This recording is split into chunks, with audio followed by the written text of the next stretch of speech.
experiences range in a lot of different environments, and so you acquired a lot of different competences. And as you said, you acquired those with your own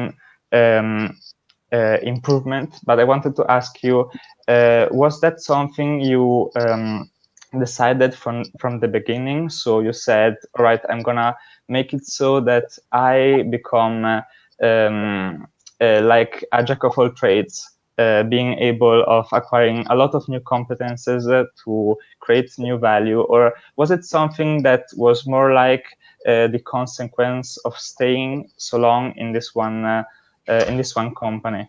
So yeah, good question. So I would say it's a mixture of all this. I mean, to be honest, when you start your career, yes, you have ambitions, and then those ambitions will face some kind of the reality of the market, the reality of your environments, the reality of the business.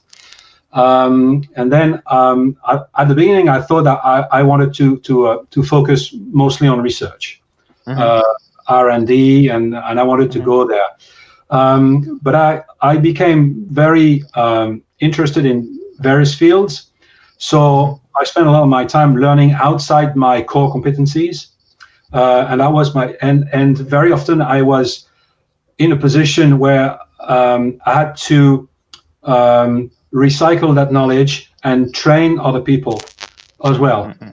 So that's how also some of the leadership opportunities came. Is like you're a subject matter expert, and in some areas quite deeply, and it gave me the opportunity to train people of my own company.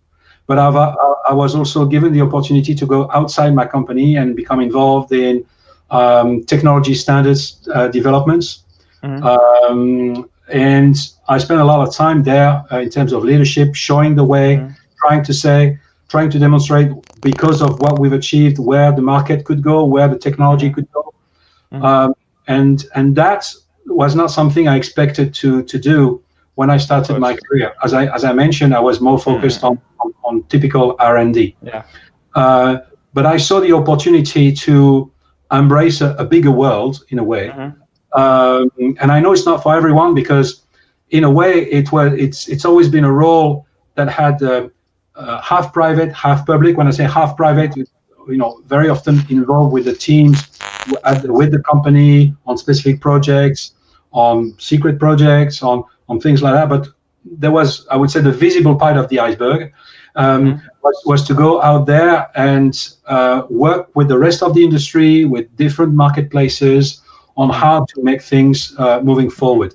And that gave me the opportunity to learn a lot of things, including technology, but also market trends, technology trends, organization differences, between my business of origin and other industries like telecommunication.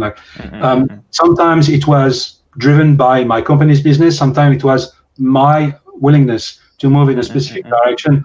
For example, back 10 years ago, maybe 8 years ago, I started to work in focusing on HR tech. At that time, nobody was believing that HR tech was important, but focusing on human resources was going to become a very important evolution for companies. And nowadays, HR tech is a mainstream business.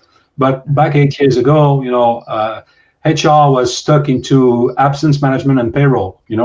Nowadays, HR has to provide value back to the company. So it was my decision to move and start to work in that field for Hitachi at that time, because I thought there was something of importance being developed at that step. So it's a mixture. I've been opportunistic in some areas, and I've been I made good guesses in others. So it's a mixture, and as you will see, as you will progress, you will see that you make plans, but very, very rarely your original plan is the one that will Yeah. be the one that you will drive until the end. Sometimes it's happened, and it's a good achievement as well. But over multiple decades, things will evolve. Things will evolve.